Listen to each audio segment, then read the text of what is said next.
тоғызқұмалақ бұл енді қазақ халқының ұлттық ойыны. Көшпенділер алгебрасы деген атқа ие болған интеллектуалдық. Жалпы мына тәрбиеленуші ұрпақтың ойын дамытуға, есепке жүйріктікке алып келетін бір керемет ойын. Жалпы бір қуантатын жағдайы осындай Назарбаев зияткерлік мектебінде де осы ойынды ұмыт қалдырмай, керісінше одан әрі дамыту үстінде. Жарыс өтіп жатыр, өз мәресіне жетіп қалды. Енді бұл жарысқа сонымен қатар мектеп оқушыларының ішіндегі қатысып жатқан, мысалы мен өзім орта топқа қарап отырмын. Азия чемпионы бар, ойнап жатқан қыздардың ішінде. Қазақстан бірінші дүркін чемпионы бар Досан. Екеуі де Семейден. Орал қаласынан екі дүркін Қазақстан чемпионы бар Мажит ойнап. Сол спортшылар ойнап, өздерінің шеберліктерін, өздерінің жинаған тәжірибелерін дәлелдеп, бәрі алдыңғы сапта кетті. Осы жылғы тоғызқұмалақ ойынын ұйымдастыруы жоғары деңгейде өтті.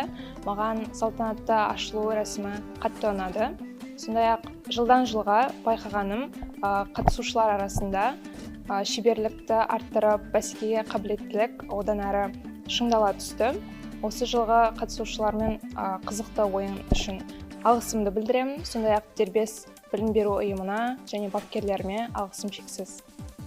Тоғызқұмалақпен өзім 2-ші сыныптан бастап айналысудамын. Осы тоғызқұмалақпен айналысудың маған өміріме көптеген көмегі тиді десек болады. Себебі біріншіден ол менің математикалық дағдыларымды жақсартты десек те болады. Сондықтан логикалық ойлау қабілеттерімді де арттырды. Соның арқасында мен қазір математикадан олимпиадаларға да дайындалып жүрмін. Жалпы тоғызқұмалақ ойыны ол адамда сыни ойлау қабілетті дамытады.